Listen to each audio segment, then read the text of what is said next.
Salam kenal semuanya, perkenalkan nama saya Steve Arianto. Di sini saya akan membahas hal yang berkaitan dengan topik interpersonal skill. Dan sebelum itu, saya ingin mengajak teman-teman untuk bernostalgia bareng terkait tentang hal yang telah terjadi selama beberapa tahun terakhir ini. Mungkin sejak tahun 2020, di mana pandemi COVID-19 terjadi, hingga tahun terakhir yang kita lalui, yaitu tahun 2024. Semua terjadi pasti begitu cepat, bukan? Mungkin teman-teman bakal relate dengan hal yang saya sampaikan apabila teman-teman telah melihat terkait tentang perkembangan digital yang begitu pesat, di mana kebisingan digital atau era digital itu disruptif ini membuat kita fokus terhadap diri kita masing-masing, khususnya di sosial media ataupun dalam game online, di mana memang perkembangan digital ini memang sangat menggoda sekali, membuat kita terlena dalam perkembangannya yang begitu cepat, yang memberikan kita hiburan yang besar. Namun, di tengah semua itu kita harus tanya, apakah kita benar-benar terhubung dengan diri kita sendiri saat itu terjadi, teman-teman, saat perkembangan itu terjadi? Apakah kita tahu apa yang kita inginkan dalam kehidupan yang begitu cepat berubah ini? Dunia yang bergerak begitu cepat, di mana orang lain tampaknya memiliki segalanya, tetapi kita merasa hilang dalam arus digital yang begitu konstan, hanya untuk berjuang untuk menemukan tempat kita. Sehingga, inilah yang saya ingin ajak kita pikirkan teman-teman dalam kecepatan itu, bagaimana sih kita bisa tetap menemukan dan menjalani tujuan hidup kita. Saat kita menyelami pertanyaan ini, saya ingin kita ingat satu hal teman-teman. Menemukan tujuan hidup kita bukan hanya penting lagi, tetapi sangat mendesak. Karena apa? Karena dapat tujuan hidup, dunia yang bergerak begitu cepat ini pada akhirnya akan menggeruskan kita menggunakan arusnya yang konstan sehingga kita bisa melupakan jati diri kita sendiri teman-teman hanya untuk mencari validasi eksternal, hanya untuk menjadi populer. Mungkin populer itu penting, tapi dalam hal ini apabila prosesnya menghilangkan jati diri kita secara seutuhnya, menghilangkan hal yang autentik dan original dalam diri kita seutuhnya, saya rasa ini tidak worth it sama sekali. Oleh karena itu, saya ingin mengajak teman-teman untuk mendengarkan, untuk membahas lebih lanjut tentang hal yang akan saya bawakan, yaitu how to find your purpose life in digital world that's so disruptive. Ini sesuai dengan quotes yang saya ambil dari Viktor Frankl. Challenging the meaning of life is the truest expression of the state of being human, di mana menantang makna hidup merupakan ekspresi sejati sebagai kondisi kita yang merupakan manusia. Oleh karena itu, mari kita masuk ke bagian pertama, the digital dilemma. Mari kita lebih dekat dengan dunia yang sedang kita hadapi saat ini, teman-teman. Era digital, meskipun menawarkan begitu banyak peluang, juga telah menciptakan budaya disruptif yang konstan. Notifikasi yang berbunyi terus, uh, juga ada scrolling tak ada habisnya pada TikTok ataupun Instagram di sosial media manapun dan juga banyaknya pesan-pesan yang mengalihkan kita dari hal-hal yang memang menjadi bermakna dalam hidup kita. Mungkin orang-orang terdekat kita yang di dekat kita dalam hal ini kita malah fokus untuk balas chat, scrolling-scrolling dibandingkan kita melakukan interaksi dengan hal-hal yang benar hadir, hal-hal yang benar-benar di dekat kita secara langsung. Ini membawa kita sangat mudah untuk tersesat di dalamnya sehingga merupakan hal-hal yang benar-benar esensial, yang benar-benar hadir, yang memang dalam hal ini itu benar-benar nyata, teman-teman. Dalam hal itu, saya ingin menyampaikan terkait tentang penemuan yang saya temukan dalam hal yang disampaikan oleh Chris McFall dalam TikToknya yang berjudul Human Behaviors in a Digital World. Dia menyoroti bahwa lingkungan digital bisa beracun bagi kesehatan mental kita, yang sering kali ini mengarahkan kita pada perilaku merusak diri. Kenapa ini bisa terjadi? Karena bombardan digital yang kosa ini merusak realitas kita, membentuk cara kita memandang diri kita sendiri dan orang lain dengan cara yang benar-benar menyimpang. Kenapa itu? Kenapa ini bisa terjadi, teman-teman? Kita hidup di zaman di mana kita merasa terdorong untuk membandingkan hidup kita dengan sorotan kehidupan orang lain. Berpikir kita harus sesuai dengan mereka. Kita harus sesama apa ya? Kita harus sama dengan mereka. Di mana nih misalnya nih mereka punya Mercy ya kita harus punya Mercy juga agar dianggap sebagai manusia yang memang layak gitu. Padahal nggak seperti itu, teman-teman. Oleh karena itu, coba pikirkan deh. Seberapa sering sih kita terjebak dalam perbandingan diri dengan orang lain? Kita membuka Instagram, melihat kehidupan seseorang yang tampaknya begitu sempurna, dan tiba-tiba muncul deh perasaan tidak cukup. Kita bertanya diri kita sendiri, apa yang salah dengan saya? Kenapa saya tidak punya hal itu? Kenapa dia punya? Namun, bagaimana jika nih saya memberitahu kita bahwasanya rupanya upaya kita membandingkan tersebut rupanya adalah suatu jebakan, teman-teman. Karena rupanya hidup itu bukan tentang kehidupan orang lain. Ini tentang menemukan hidup kita sendiri. Dunia digital itu dirancang untuk menarik kita ke dalam perbandingan. Tetapi dengan melakukannya, dia memberi perspektif unik kita. Dia meyakinkan kita bahwa kita harus menjadi orang lain untuk dianggap penting. Disinilah bahaya sebenarnya. Kita kehilangan dasar untuk jadi diri kita yang sejati, diri kita autentik. Tantangan ini itu bukan hanya membuat kita kesulitan untuk menavigasi dunia ini dalam kebisingan yang disruptif yang disebabkan perkembangan digital yang begitu pesat, tetapi ini memang menjadi suatu peluang atau bahkan suatu ancaman. Karena di digital rupanya memang tempat yang memang bisa membantu kita berkembang, tetapi sekaligus juga menenggelamkan kita dalam gangguan. Karena apa? Pilihannya pada akhirnya ada di tangan kita. Apakah kita mau tetap berpikir apa yang ada yang salah dengan diri kita? Kenapa kita tidak punya hal itu ketika kita melihat kecemerlangan atau sinar dari hidup orang lain? Atau kita ingin melakukan hal versi kita yang membuat kita cemerlang, bukan dengan cara ikut-ikutan. That's why penting untuk kita menemukan suatu tujuan yang benar-benar urgent untuk kita miliki. Di sini urgensinya, teman-teman. Friedrich Nietzsche pernah berkata, mereka yang memiliki mengapa untuk hidup itu dapat menanggung hampir semua bagaimana. Di dunia saat ini, menemukan mengapa kita itu bukan hanya sekedar kemewahan lagi. Itu adalah suatu mekanisme untuk bertahan hidup. Tanpa adanya suatu alasan untuk kita terus berjuang, kita tidak akan memiliki suatu solusi untuk memecahkan semua suatu permasalahan yang akan terus berdatangan dalam hidup kita. Karena pada akhirnya masalah akan terus menjadi lebih sulit tanpa adanya tujuan yang benar-benar autentik dari diri kita, yang benar-benar urgent dari diri kita. Pada akhirnya kita akan menyerah, kita akan putus asa dan pada akhirnya tergerus oleh perkembangan era digital yang begitu disruptif. Sehingga pada akhirnya kita hanya ikut-ikutan doang, kita nggak punya lagi suatu kehendak bebas dan menentukan hidup kita sendiri. Selain daripada itu, Robert Gini dalam penampilannya di video Huberman Lab itu menekankan terkait tentang pentingnya menemukan tujuan hidup untuk mempertahankan fokus dan ketahanan hidup kita. Menurut Gini, mengetahui apa yang benar-benar mendorong kita, memungkinkan kita untuk bertahan menghadapi kesulitan hidup yang tak terhindarkan. Tanpa tujuan hidup, kekacauan dunia dengan mudah akan mengalahkan kita pada akhirnya. Dan gangguan media sosial akan mendorong kita untuk mencari validasi dari sumber eksternal daripada fokus pada pertumbuhan internal. Di dunia saat ini, di mana kelebihan informasi adalah norma, menemukan tujuan hidup itu menjadi semakin penting. Kecepatan kemajuan teknologi, perubahan sosial, dan ketidakpastian global dapat membuat kita merasa kehilangan arah, teman-teman. Kita tidak bisa mengendalikan dunia, tetapi kita bisa mengendalikan respon kita terhadap perkembangan tersebut. Dan itu dimulai dengan menemukan tujuan hidup. Kemudian, uh, ada juga penemuan yang saya lakukan dalam Tech Talks yang disampaikan oleh Art Faibat, bahwasannya dia membahas bagaimana sih kurangnya kesadaran dan pemahaman tentang perilaku manusia, terutama di dunia digital, mengarah pada kekacauan eksistensial. Kenapa sih ini bisa terjadi, teman-teman? Tanpa tujuan, uh, kita akhirnya menjadi suatu penerima pasif pengaruh eksternal, di mana ia berargumen bahwa kita perlu mengembangkan kesadaran diri yang mendalam untuk menghindari tekanan sosial yang sangat penting untuk membangun kehidupan yang memuaskan. Karena ketika kita memiliki tujuan, segalanya berubah, teman-teman. Kenapa itu bisa berubah? Pertama, kita mulai membuat keputusan yang lebih bermakna. Kemudian kita bisa mulai mengatakan tidak pada hal yang mengalihkan kita dari tujuan kita. Kemudian yang ketiga, kita menjadi lebih terfokus, energi segala upaya kita bisa terfokus terhadap satu hal yang memang benar-benar bermakna. Dan yang terakhir, setiap pilihan dan setiap tindakan kita itu akan selaras dengan tujuan yang telah kita tentukan. Sehingga dalamnya kita gak akan terlena dengan kiri kanan, namun kita bisa tetap lurus, fokus dengan hal yang ingin kita capai. Pada akhirnya kita akan cemerlang dengan cara kita sendiri.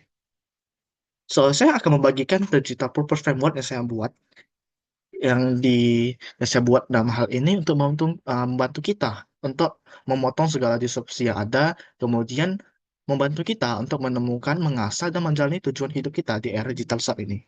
Yang pertama, kita bisa melakukan uh, digital self-awareness, knowing who you are.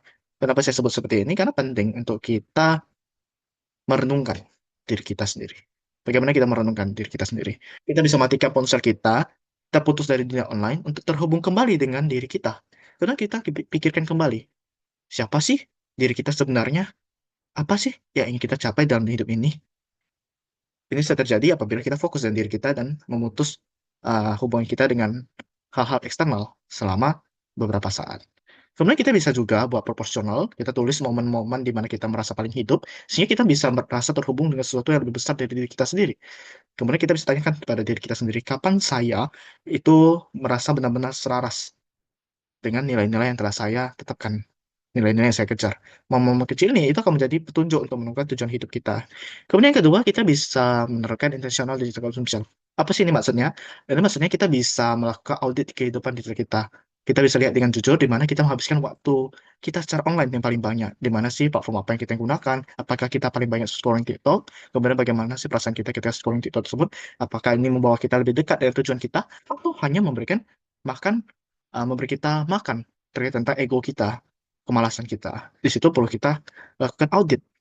Kemudian kita juga bisa melakukan detox digital. Kenapa ini begitu penting? Kita bisa menjadwalkan waktu istirahat rutin delaya sehingga kita bisa terfokuskan kembali dengan kondisi sejati kita. 1 jam sehari itu udah cukup, dan waktu ini sangat penting untuk kejernihan mental kita. Supaya kita bisa menghubungkan kembali diri kita sendiri dengan tujuan hidup kita. Kemudian yang ketiga, membangun koneksi yang otentik. Kenapa ini penting? Karena tujuan itu hidup dan tumbuh dalam koneksi yang bermakna. Kenapa bisa terjadi? Ini saya tidak berbicara tentang like atau follower yang dangkal, tetapi saya berbicara tentang hubungan yang tulus dengan orang-orang yang mendukung misi kita, menantang kita untuk berkembang. Bukan hanya orang yang memuji kita terus, tetapi orang bahkan berani mengkritik secara membangun. Orang-orang seperti ini yang perlu kita buat koneksi dengan mereka, di mana kita bisa menjadi koneksi dengan mereka, memang benar-benar sepeduli itu dibandingkan mereka yang datang tiba-tiba ketika kita sukses, tetapi kita kita gagal ataupun itu, mereka meninggalkan kita. That's why penting untuk membangun suatu koneksi yang autentik dan juga bermakna. Kemudian kita juga bisa menggunakan alat digital untuk mempererat koneksi yang bermakna, yaitu dengan cara mengikuti orang-orang yang menginspirasi kita, yang mendekatkan diri kita dengan tujuan kita. Misalnya nih, kita ingin jadi seperti Steve Jobs supaya kita bisa berkontribusi ke perkembangan digital. Dan kita bisa lihat terkait tentang dia sebagai role model dengan cara mengikuti dia, melihat hal-hal yang dia kembangkan. Itu yang dimaksud menggunakan alat digital dengan bijaksana, teman-teman.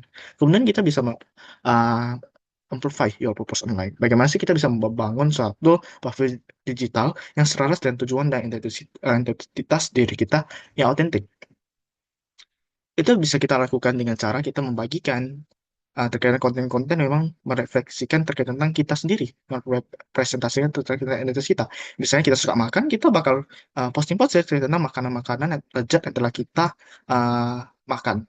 Selain itu, apabila kita suka terkait tentang aksi manusia seperti volunteer, kita bisa share about our opinion terkait dengan pendapat kita mengenai volunteering. Kenapa ini penting untuk nilai-nilai kemanusiaan? That's why ini bisa digunakan untuk mengukur bagaimana sih rupanya profil digital kita seperti Instagram kita itu, apakah dalam hal ini udah sesuai belum dengan tujuan yang ingin kita capai. Rupanya nih, tujuan kita ingin jadi pebisnis dan rupanya isinya hanya game doang dalam profil Instagram tersebut, maka sudah bisa dibilang ini nggak selaras banget dan kita sudah salah dalam membangun profil digital kita. That's why untuk penting banget untuk selaras dengan hal yang kita bangun. Kemudian saya ingin mengajak teman-teman untuk membangun suatu koneksi yang lebih mendalam di digital X ini. Karena interpersonal skill ini rupanya sepenting itu loh teman-teman. Kita nggak bisa hanya peduli dengan diri kita sendiri, tapi kita perlu membangun koneksi dengan orang lain. Karena menemukan tujuan hidup itu bukan hanya tentang perjalanan internal, tetapi ini juga tentang upaya bagaimana kita terhubung dengan orang lain. Mari kita bicara tentang aspek interpersonal yang sering kita lupakan dalam mencari tujuan hidup di era digital, di mana tuh orang-orang sekarang lebih kebanyakan egois, teman-teman. Dalam sebuah TED Talk yang berjudul The Need for Human Connection and Why It Starts with Ourselves, seorang ahli hubungan interpersonal yang bernama Maury Carroll itu berbagi pengalaman mendalam terkait dengan bagaimana sih krisis pribadinya itu mengajarkan betapa pentingnya koneksi autentik. Meskipun dia sudah profesional, tetapi itu dia masih bisa mengalami suatu kesepian mendalam. Data yang dia temukan rupanya menunjukkan terkait adanya peningkatan signifikan dalam masalah kesehatan mental dan kesepian, terutama di era digital ini, teman-teman. Kondisi manusia rupanya itu bukan sekedar pilihan lagi. Ini adalah kebutuhan mendasar untuk kesejahteraan kita. Kita apabila terus terfokus pada kesempurnaan digital, pada akhirnya kita akan kehilangan esensi dari hubungan otentik. Kita akan menutup diri dari suatu suatu hal yang memang eksklusif, bagaimana sih kita bisa membangun hubungan saling percaya dengan orang lain, dan hal ini benar-benar akan menjadi hambatan dalam membuahkan terkait tentang hidup yang benar-benar bermakna di masa mendatang. Oleh karena itu, menurut Maurice Carroll, penting bagi kita untuk membuka diri tentang kerendahan kita, berbagai struggle kita dalam menavigasi dunia digital di sosial media dengan orang-orang yang memang peduli dengan kita, dan pada akhirnya ini tuh bisa membuka pintu menuju hubungan yang lebih dalam dan bermakna. Kenapa ini bisa terjadi? Karena ini menarik. Ketika kita mulai jujur tentang tantangan kita dalam dunia digital, tentang bagaimana kita kadang merasa bingung, kita merasa kelelahan, dan struggle kita mencari keseimbangan hidup, orang-orang yang sering kali dalam hal ini mengalami hal sama, rupanya akan terbuka juga. Mereka terbuka dengan masalah mereka juga yang kurang lebih sama dengan kita. Dan so ini akan menciptakan suatu ruang aman untuk dialog yang lebih bermakna dan koneksi yang lebih mendalam. Ini akan membangun suatu koneksi lagi, teman-teman, di mana kita bisa membentuk suatu koneksi yang akan sesuai dengan tujuan yang kita capai. Inilah alasan mengapa dari pencarian tujuan hidup di era digital itu harus membuat kita memperkuat otot koneksi kita. Ini bukan hanya tentang mengumpulkan follower atau koneksi online, tapi tentang membangun hubungan yang benar-benar pernah. Setiap kali kita berani membuka diri, berbagi cerita kita dengan orang lain, kita tidak hanya memperkuat diri kita sendiri, tetapi juga menciptakan ripple effect yang positif dalam komunitas kita, di mana orang-orang akan lebih mulai terbuka, mulai lebih optimis untuk membangun diri mereka sendiri.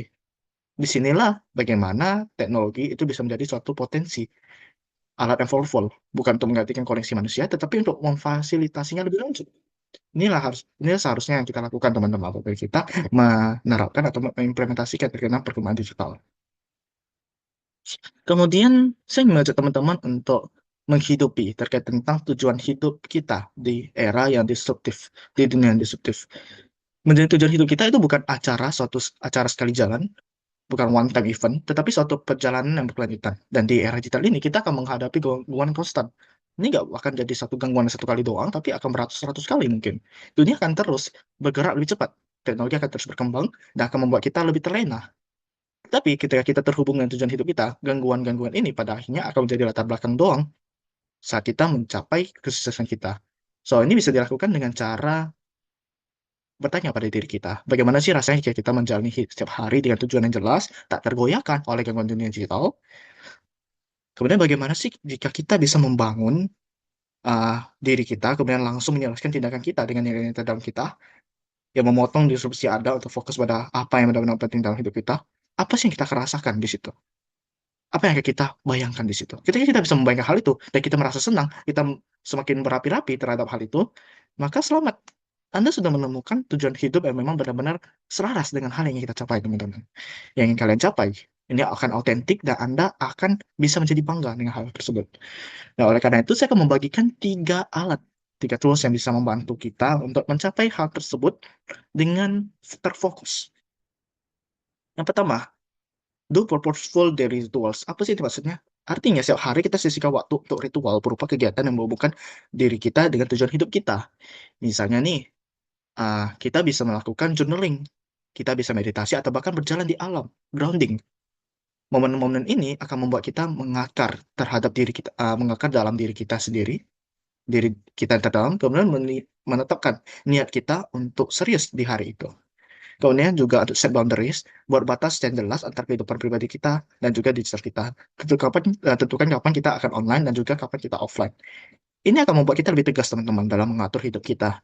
Membuat kita tidak akan lebih terganggu, tidak akan terganggu dengan hidup yang telah saya jelaskan sebelumnya. Bagaimana kita bisa menyadarkan bahwa teknologi bekerja untuk kita, bukan kita sebaliknya yang bekerja untuk mereka. Kemudian do reflect and recalibrate. Ini sih apa sih maksudnya sebenarnya? Ini maksudnya adalah secara teratur kita periksa diri kita. Secara teratur kita refleksi. Apakah kita masih berada di jalur tujuan kita atau masih ada gangguan baru yang perlu kita tangani? Ketika kita bisa melakukan refleksi seperti itu, ini artinya ada suatu proses, teman-teman. Ada suatu langkah adalah Anda ambil, yang telah kita ambil secara masing-masing, yang akan membuktikan bahwasannya upaya kita tidak sia-sia. That's why ini penting banget untuk kita melakukan 3 hal ini sebagai bantuan kita untuk terus selaras dengan tujuan yang ingin kita capai. Pada akhirnya, era digital telah memberi kita lebih banyak akses ke informasi, lebih banyak cara untuk terhubung dengan orang lain, membangun suatu koneksi yang bermakna, dan lebih banyak cara untuk menciptakan daripada sebelumnya. Namun di era digital ini, kita perlu tahu tujuan hidup kita adalah jangka hidup kita. Ini adalah panduan kita di tengah sesak keramaian dan kompas kita di tengah badai. That's why penting untuk kita terus update dengan perkembangan teknologi, tetapi lebih penting lagi untuk memiliki satu tujuan hidup yang autentik. Gak apa-apa menjadikan tujuan hidup orang lain sebagai referensi. Tetapi ini about how you feel, tentang bagaimana kita merasakan, memaknai terkait dengan hidup kita. Itu tetap penting teman-teman dalam menemukan tujuan hidup. Saya, saya berharap terkait dengan hal yang saya akan bagikan dapat menjadi satu berkah bagi kita semua, menjadi berkat. Oleh karena itu, saya pamit undur diri. Sekian, terima kasih. Tujuan hidup bukanlah sesuatu yang kita temukan dalam ramainya notifikasi media sosial kita. Itu ditemukan dalam momen-momen hening refleksi dan dalam tindakan yang selaras dengan nilai-nilai dalam diri kita. Sampai jumpa.